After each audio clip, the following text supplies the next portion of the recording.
Assalamu alaikum, my dear students. Hope you all are fine and enjoying Ramzan. This is the sixth section of the chapter, that is biotechnology. We have already started with the chapter biotechnology, and in this chapter we have completed the introductory part, that is the basic of biotechnology and the different tools. And in last lecture I gave you the few advantages of biotechnology. Now today we will continue the same part, that is the application of biotechnology. We have seen healthcare biotechnology last time, what are the different types and how we can utilize it for the welfare of mankind. We have also seen the production of vaccines by using rDNA technology. We have seen the example of insulin in this particular category. Then we have seen the role of biotechnology in agriculture, that is how we can use it in agriculture. We have seen the example as tissue culture. Now today we are going to see, that is the use of biotechnology in gene therapy. Now, gene therapy is the treatment of disease by replacing, altering, or supplementing a gene that is absent or abnormal, and whose absence or abnormality is responsible for the disease. As you all are aware about the gene, that is, genes are the functional segments of DNA. In our body, 23 pairs of genes are there, and every pair is responsible for one or the other characteristics of our body. A gene is a stretch of DNA required to make a functional product, such as part of all of a protein. So during gene therapy, the DNA that codes for specific gene is delivered to individual cell in the body. Now if we will talk about the genes, so all the diseases whatever we are having in our body, so it is also responsible for some genetic factor. All other heredity material will get transferred with the help of genes only. You are aware about this fact. Now the genetic factor can be wholly or partially responsible for the diseases. Say for example, disorders like cystic fibrosis or hemophilia or muscular dystrophy, or some change in some genetic pattern, so it may result in some kind of genetic problem. So in other conditions such as high cholesterol and high blood pressure, genetic and environmental factors, they may interact to cause diseases. So we can say that there are more than 5000 different human genetic diseases known to be caused by a single gene defect. We can take it here example as sickle cell anemia or thalassemia or Tay-Sachs disease or cystic fibrosis. We may take example of Huntington's chorea or hemophilia, etc., or albinism also we can take. So these are the different types of diseases we can say that is called as genetic disorder. Now to overcome such kind of disease, we may take the help of gene therapy. It means by replacing or by replacing the defective gene with the healthy gene, we may cure such kind of problems. सो इस तरीके से हम लोग gene therapy का इस्तेमाल करके जो ऐसे डिसऑर्डर्स होते हैं जो जेनेटिक डिसऑर्डर्स कहलाते हैं, और they may pass from one generation to another generation with the help of hereditary material, तो ऐसे डिजीज़ को हम लोग जो है वो कंट्रोल कर सकते हैं with the help of gene therapy. As I said, we can use this gene therapy in many ways, like we can replace the missing or defective gene. We may deliver gene that speeds the destruction of cancer cell. In case of cancer, we can do this. We can supply that cause cancer. We can supply that healthy gene, or we may remove the gene that may cause cancer cells, and we may revert back to normal cell.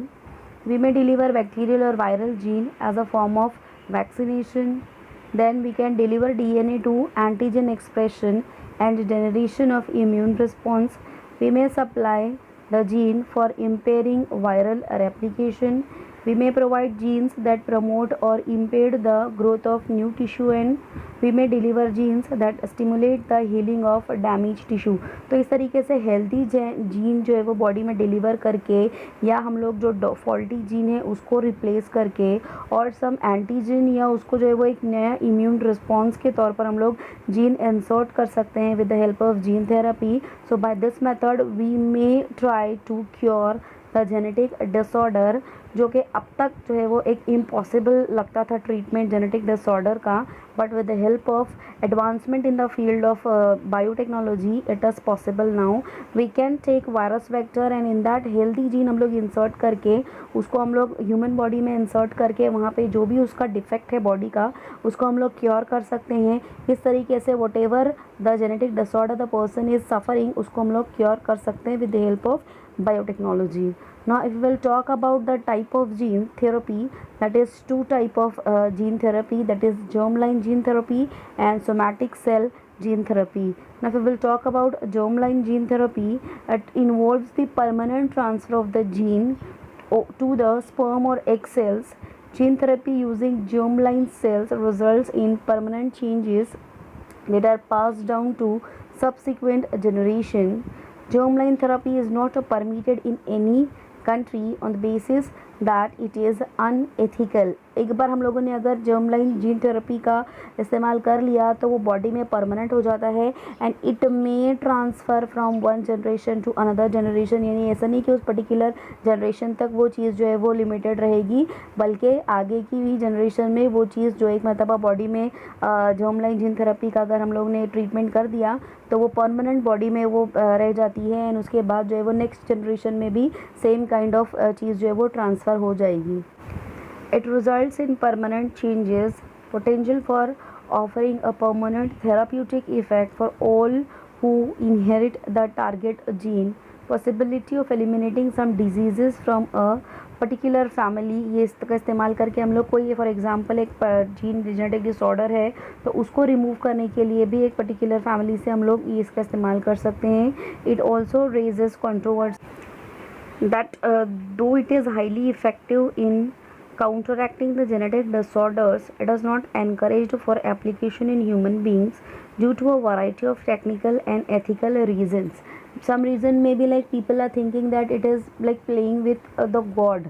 Means once God has built our body and by default something happen in our body genetically, if something happen wrong, so it means like we are forcing that natural power to change the things whatever has been provided earlier. तो इस तरीके से जो है ये कुछ ethical aspects के basis पे भी ये चीज़ जो है वो ह्यूमन बींग्स में उतनी प्रैक्टिकल नहीं है. Otherwise in animals and other kind of species this therapy is very nicely working. So due to some technical और एथिकल रीजंस ह्यूमन बींग्स में इतना उसको जो है वो इस्तेमाल नहीं किया जाता, वी कैन से, बिकॉज जो इफ़ेक्ट्स होंगे एक मरतबा बॉडी में इनकरेज हो जाएंगे वो ट्रांसफ़र होते रहेंगे जनरेशन टू जनरेशन. तो मे बी इस वजह से जो है वो इसको ह्यूमन बींग्स के ऊपर उतना फ्रीक्वेंटली यूज़ नहीं किया जाता. नाउ नेक्स्ट टाइप है somatic cell gene therapy. Now here in this it ideally involves the transfer of genes to the affected cells. Somatic cell therapy is viewed as a more conservative, safer approach because it affects only the targeted cells in the patient and is not passed on to the future generation. जैसा कि एक drawback हमने अभी देखा germline gene therapy का कि जो एक मरतबा इफेक्ट हो गया बॉडी में वो कंटिन्यू ट्रांसफ़र होता रहता है फ्रॉम फर्दर फ्यूचर जनरेशन. तो यहाँ पे ऐसा कुछ नहीं होता. तो ये जो सोमैटिक जीन थेरेपी है it affects only the targeted cell in the patients and ये उसके बाद जो है वो फ्यूचर जनरेशन में पास नहीं होती. Very short live because the cells of most of the tissues ultimately die and are replaced by new cells. ये तो हमारी बॉडी का एक सिस्टम है कि सेल्स का जो है वो डिवीजन एंड डिवीजन कंटिन्यू होता रहता है. तो जो भी टारगेटेड जीन था उसको एक बार जो है वो ट्रीट किया गया एंड उसके बाद फिर वो चीज़ क्योर हो जाती है एंड उसके बाद जो है वो उसी जनरेशन तक वो चीज़ रहती है, अगली जनरेशन में वो ट्रांसफॉर्म नहीं होती है. Transporting the genes to the target cells और टिश्यू इज़ ऑल्सो प्रॉब्लमैटिक. यहाँ पे ऐसा कोई मतलब इशू नहीं होता. Appropriate and acceptable for many disorders including cystic fibrosis, muscular dystrophy, cancer, certain infection diseases. अभी जो हम लोगों ने डिजीज़ देखा जेनेटिक डिसऑर्डर डिस्कस करते वक्त, तो उस तरीके के सारे डिजीज़ को ट्रीट करने के लिए हम लोग बोल सकते हैं कि सोमैटिक जीन थेरेपी का इस्तेमाल किया जा सकता है. As we can say here कि जो हम लोग एक डिफरेंस बिटवीन टाइप में हम लोग यहाँ देख सकते हैं कि जर्मलाइन और सोमैटिक का जो है वो यहाँ पे किस तरीके से जीन थेरेपी में उसको इस्तेमाल किया जाता जाता है, यानी कि जर्म लाइन में ऑल सेल टारगेटेड होते हैं, जबकि यहाँ पे जो है वो सिर्फ जो सोमैटिक सेल होता है बॉडी का उस पर टारगेट किया जाता है। यहाँ पे जो है वो पूरी की पूरी जर्म सेल्स उसके अंदर इंक्लूड हो जाती है, जबकि यहाँ पे ऐसा कुछ नहीं होता। जो भी पर्टिकुलर अफेक्टेड पार्ट होता है उसी के ऊपर काम किया जाता है, उसके बाद जैसे ही टिश्यू रीडिवाइड होने लगते हैं वहाँ से वो चीज़ जो है उसका इफेक्ट जो है वो रिमूव हो जाता है। और हम लोग बोल सकते हैं कि जो यहाँ पे सोमैटिक सेल में सोमैटिक जीन थेरेपी में सोमैटिक सेल्स पे क्या काम किया जाता है, जबकि यहाँ पे जो है वो इट में get transfer to the germ cells. हम लोग यहाँ पे एग्जांपल दे सकते हैं सोमैटिक सेल थेरेपी का, that is the introduction of gene into bone marrow cells, bone cells, skin cells etcetera, जो कि परमानेंट एरियाज़ हैं। एंड यहाँ पे जो है एग्जांपल हम लोग देख सकते हैं कि gene introduced into the egg and sperm, जो कि लिमिटेड उस जनरेशन तक ही वो लिमिट होती है। Then here we can say it will not get inherited later into later generation. हम लोग सोमैटिक सेल की बात कर रहे हैं कि वो दोबारा जो है वो दूसरी जनरेशन में इनहेरिट नहीं हो सकता, बट जर्म लाइन जो है वो इट में heritable and pass to the later generations. Then also we can say that at present all researchers directed to correct genetic defects in somatic cell। यही एक बेहतर तरीका है जिससे जो है वो सारे डिसऑर्डर्स ट्रीट किए जाते हैं। और जैसे कि मैंने बताया आपको, जर्म लाइन सेल्स जो है वो सम एथिकल और टेक्निकल रीजंस की वजह से it is not being attempted at present. So here like दस वी कैन से कि जेनेटिक डिसऑर्डर्स को क्योर करने के लिए सोमैटिक जीन थेरेपी का इस्तेमाल बहुत सक्सेसफुली किया जाता है as compare to germ line gene therapy, because it is safe and it may not get transfer from one generation to another generation. तो इस तरीके से RDNA टेक्नोलॉजी का इस्तेमाल करके बहुत सक्सेसफुली जेनेटिक डिसऑर्डर्स को क्योर किया जा रहा है at present. Now next we will move to the next application of biotechnology, that is to make genetically modified crop, or we can say that is GM crops. So let's see what are these GM crops and how it is utilized. Now if we will talk about GM crops, it is nothing but the genetically modified crops। मैं इससे पहले भी थोड़ा सा introduction आपको GM crop के बारे में दे चुकी हूँ। तो it was get first introduced in the year 1996 and the plant have became more, we can say it is a important component for food supply। हम लोग क्योंकि जो भी इंडिया की बढ़ती हुई आबादी है उस आबादी को उसके जो बेसिक नीड्स हैं फूड से रिलेटेड उसको जो है वो फुलफ़िल करने के लिए जो भी टेक्निक्स चल रही थी वो सफिशिएंट नहीं थी। तो that is the reason scientist have thought some more advancement in the field of agriculture. तो इसीलिए जो है वो GM क्रॉप को इंट्रोड्यूस किया गया। ऐसे जो प्लांट बनाए गए जिसके अंदर जो है वो अगर बैक्टीरियल जीन को इंसर्ट किया जाए तो ऑटोमेटिकली जो है वो प्रोटीन वहाँ पे क्रिएट किया गया, जैसे कि BT टॉक्सिन जिसको बोलते हैं। सो दिस टॉक्सिन जो है वो it was harmless toxin we can say। Now here BT stands for Bacillus thuringiensis। Now this toxin is harmless to human and most other animals, but this enzyme in the digestive system of the insect convert BT to a form that kills the insect. तो ये किस तरीके से काम करता है हम लोग और आगे डिटेल में मैं आपको बताऊंगी कि कैसे जो है वो BT टॉक्सिन्स इंसेक्ट को के ऊपर काम करते हैं एंड कैसे क्रॉप जो है वो प्रोटेक्ट हो जाती है इंसेक्ट या पेस्ट से। So plant with the BT gene do not have to be spread with pesticide and produced high yield of crop. यानी कि ये ऐसी क्रॉप्स होती हैं जिनके ऊपर हद से ज़्यादा या बिल्कुल भी पेस्टिसाइड या इंसेक्टिसाइड स्प्रे करने की ज़रूरत नहीं होती, बल्कि एक इनबिल्ट उसके अंदर सिस्टम आ जाता है जिसके थ्रू ऑटोमेटिकली वो क्रॉप जो है वो पेस्ट रेजिस्टेंस या इंसेक्ट रेजिस्टेंस बन जाती हैं। तो इस तरीके से जो है हम लोग एक एग्जांपल है ये कि BT कॉर्न डेवलप किया जाता है, बिकॉज BT का जब इंसर्ट किया जाएगा कॉर्न के अंदर तो वहाँ पे जो यूरोपियन कंट्री जो सफ़र कर रहे थे कॉर्न बोरर एक मेजर पेस्ट था वहाँ पे। तो जब BT जीन इंसर्ट किया गया एक नेचुरल इंसेक्टिसाइड उसमें प्लांट के अंदर प्रोड्यूस्ड हो गया। तो इस तरीके से जब जो प्लांट बना BT कॉर्न तो उसके अंदर ऑटोमेटिकली ऐसा मतलब BT टॉक्सिन क्रिएट हो गए जो इंसेक्ट जो था कॉर्न बोरर उसके बॉडी के ऊपर इंजेस्ट करके उसके बॉडी के ऊपर असर करके ऑटोमेटिकली वो प्लांट जो है वो सेफ होता गया from such kind of corn borer. तो इस तरीके से हम लोग नेचुरली वर्किंग इंसेक्टिसाइड प्लांट हम लोग बना सकते हैं। और जेनेटिकली मॉडिफाइड प्लांट में पहली वैरायटी आ जाती है ट्रांसजेनिक प्लांट्स की। ट्रांसजेनिक प्लांट्स ऐसे प्लांट होते हैं जिनके अंदर जो है वो इनबिल्ट कुछ कैसी क्वालिटीज़ ऐड की जाती है by changing the DNA sequence कि वो ऑटोमेटिकली पेस्ट रेजिस्टेंस हो जाते हैं। Now we will talk about what are these transgenic plants. They are the modification of DNA using genetic engineering techniques as we have already discuss about RDNA technology। Now here aim is to introduce a new trait to the plant the inserted sequence is knowing as the transgene, जो भी gene हम लोग वहाँ पे change कर रहे हैं sequence, वो ट्रांसजीन कहलाता है. The purpose of inserting a combination of gene in a plant so as to make it as useful as productive as possible. We can take an example. In food crops include resistance to certain pest diseases or environmental condition, reduction of spoilage or resistance to chemical treatment like resistance to herbicide, or improving the nutrient profile of the crop.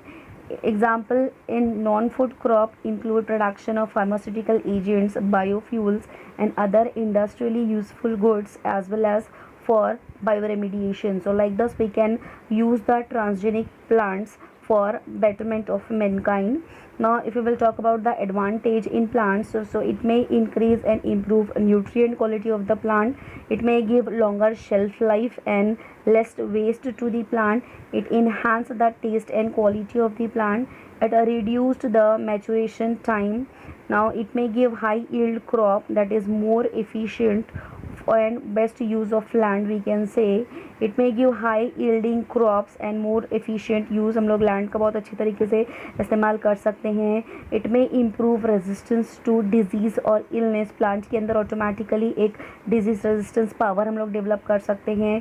We may increase the food security for growing population and growth challenges. What ever growing population, the need of growing population, जिसको एक बहुत बड़ा challenge है आज के ज़माने में, तो आज के टाइम पे, तो इसको कंप्लीट करने के लिए, इसको फुलफ़िल करने के लिए ये एक बहुत ही बेहतरीन सब्स्टिट्यूट हो सकता है वी में से. First transgenic plant produce was tobacco. More than 60 transgenic dicot plants and several monocot plants like maize, oats, rice, wheat are known. Tomato, soybean, potato, sugar beet, grapes, brinjal, cotton are other transgenic plants. Transgenic plants are being looked up as bioreactors for molecular farming, that is for production of novel drugs like interferon, edible vaccines, antibodies, amino acids, immunotherapeutic drugs, etc. So like this, by using RDNA technology we may create the transgenic plant. Simple procedure जो RDNA technology का मैंने आपके साथ अब तक जो discuss किया है कि किस तरीके से उसको जो है वो DNA को एक्सट्रैक्ट किया जाता है, देन उसकी क्लोनिंग की जाती है, देन उसको ट्रांसफॉर्म किया जाता है, सेल कल्चर किया जाता है, एंड देन उसके बाद प्लांट ब्रीडिंग में उसको इंट्रोड्यूस किया जाता है. तो इस तरीके से जो है वो हम लोग ट्रांसजेनिक प्लांट क्रिएट कर सकते हैं and we may save it for the betterment of mankind.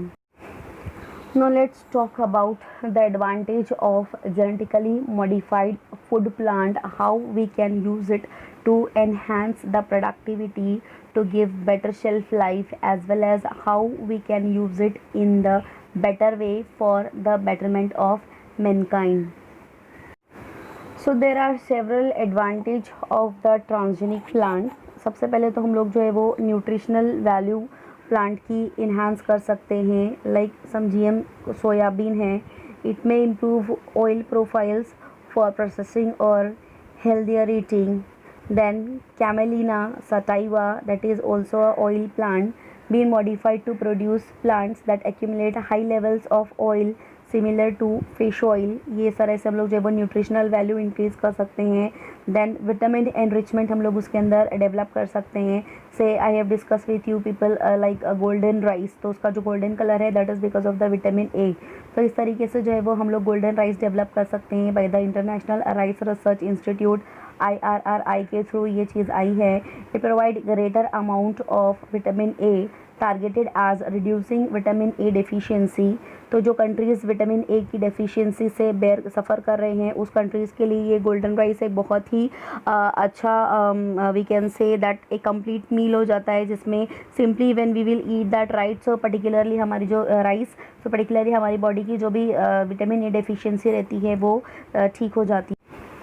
Then next we can say it is also useful for toxin reduction.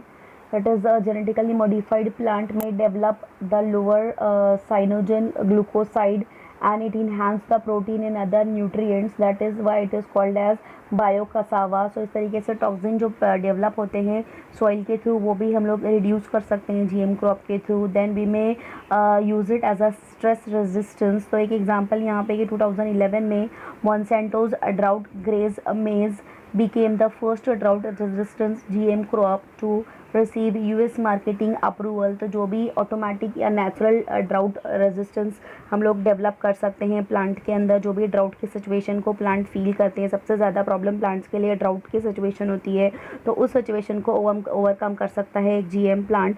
यानी ऑटोमेटिकली उसके अंदर ऐसे जीन्स डेवलप किए जाते हैं, डीएनए सीक्वेंस उसका ऐसा डेवलप किया जाता है कि ऑटोमेटिकली उसके अंदर ये कैपेसिटी डेवलप हो जाती है कि वो ड्राउट को बेयर कर सके और ऐसे इसमें विथस्टैंड कर सके।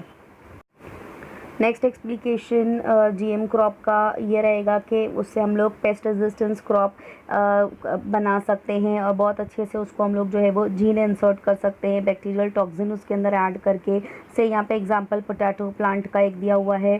सो हम लोग इस तरीके से बहुत सारे प्लांट क्रिएट कर सकते हैं जिसके अंदर ऑटोमेटिकली ऐसी क्वालिटी बिल्ड हो जाती है जिसके through without spraying the insecticide और पेस्टिसाइड प्लांट के अंदर ही ऐसी रेजिस्टेंस डेवलप हो जाता है कि ऑटोमेटिकली वो पेस्ट को रेजिस्ट करता है। किस तरीके से पेस्ट या इंसेक्ट की बॉडी पे ये असर करते हैं toxins, that we will C.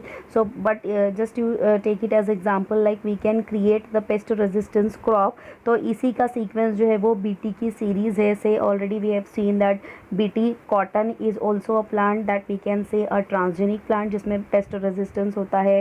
Then next example is BT corn. तो ये बीटी कॉटन, बीटी कॉर्न, ये सारे ऐसे सीक्वेंस है जो कि बैसिलस thuringiensis एक्चुअली यहाँ पे बीटी स्टैंड्स फॉर।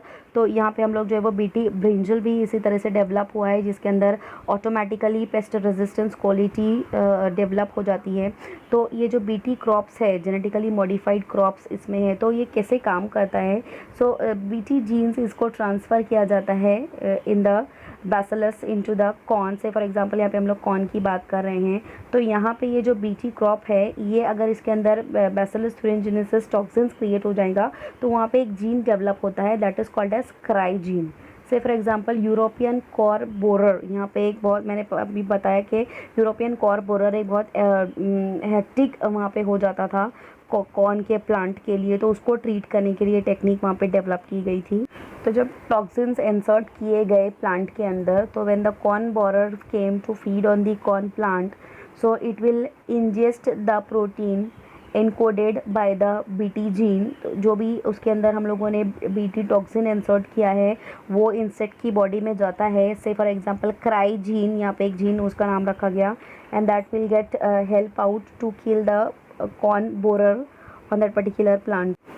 अब ये होगा कि जो बीटी प्रोटीन इंसर्ट हुआ है इंसेक्ट की बॉडी में, it will get penetrate and collapse the cell lining and the gut of the insect, and like this the insect may die। तो एक्चुअली होता क्या है, inside the gut of the insect वहाँ पे cry gene develop हो जाता है and BT toxin वो वहाँ पे जो है वो सेक्रीट हो जाती है बॉडी के अंदर, और इस तरीके से जो है वो उसकी बॉडी में एब्जॉर्ब हो जाती है।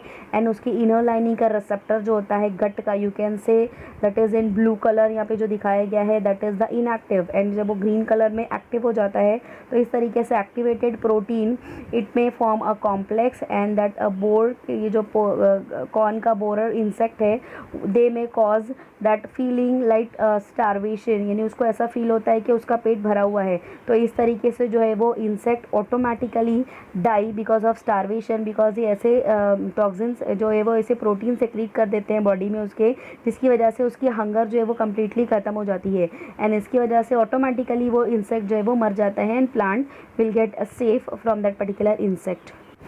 So by using this phenomena, scientists are creating the transgenic plant, and by this method they are creating the self-resistance power in the plant, so that without spraying the pesticide or fungicide or other kind of insecticide chemicals, plant automatically generate in the body some substances that may kill the insect naturally.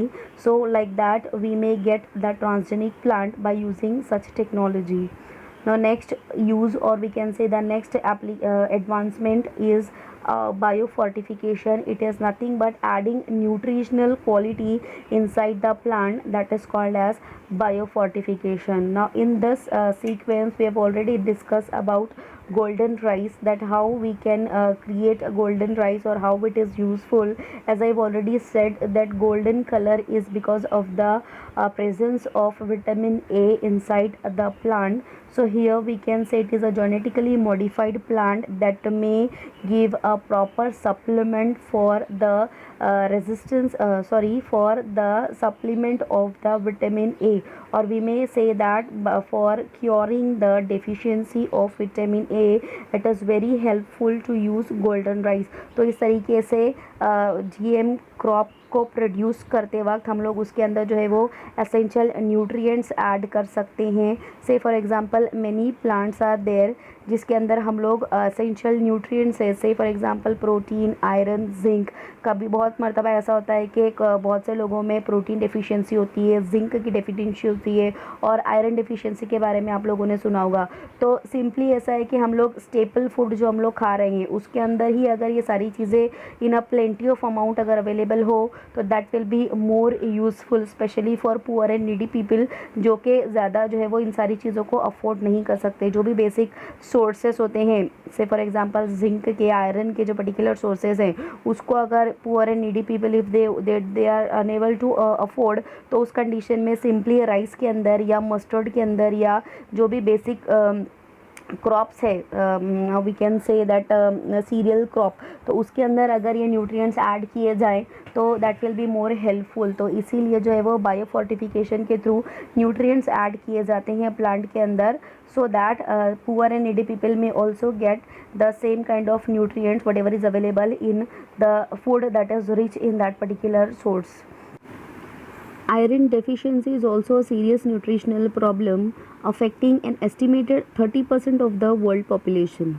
So for production of transgenic crops that will produce food rich in iron, an iron storage protein that is called as ferritin is targeted. Ferritin is found in many animals, plants and bacteria. These genes for ferritin protein isolated from soybean and phaseolus have been transferred to rice. So like that we can create the rice that will give a solution for iron deficiency. So like that we may create the transgenic plant for several substances like provitamin A, vitamin E, flavonoids, fructans, iron.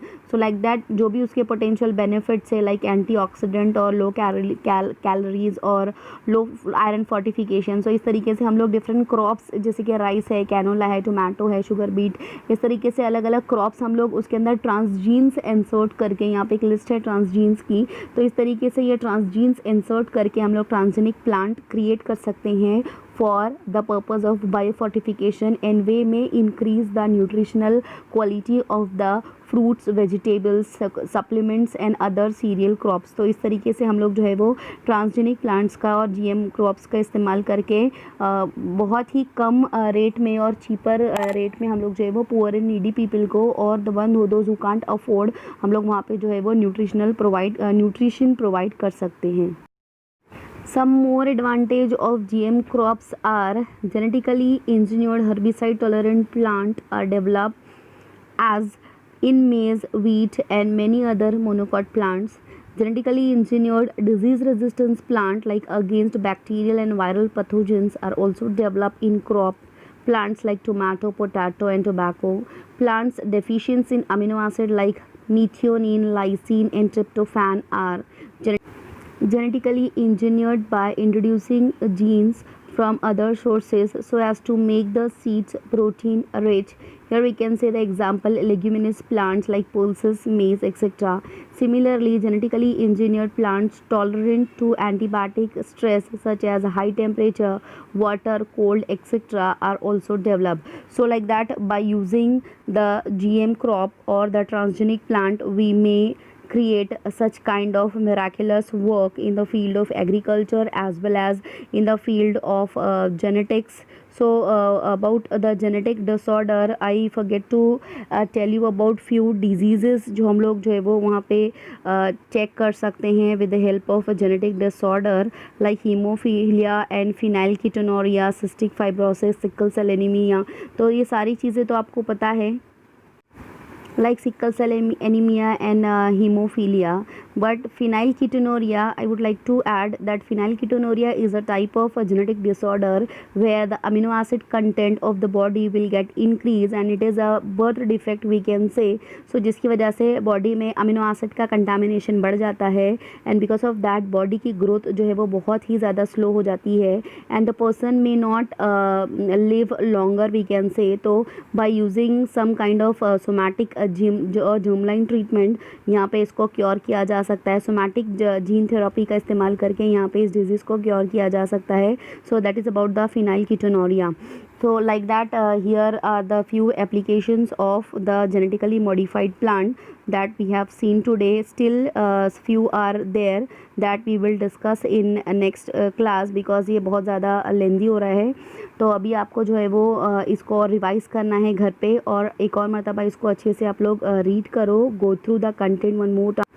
Simple सी चीज़ें हैं. Simply अगर आप उसको एक और मरतबा अच्छे से रीड करोगे थरोली थ्रू द PDF तो आपको जो है वो सारी चीज़ें क्लियर हो जाएंगी. स्टिल अगर आपको कोई डाउट रहता है तो you can contact me. So please read that content. Take care. अस्सलाम.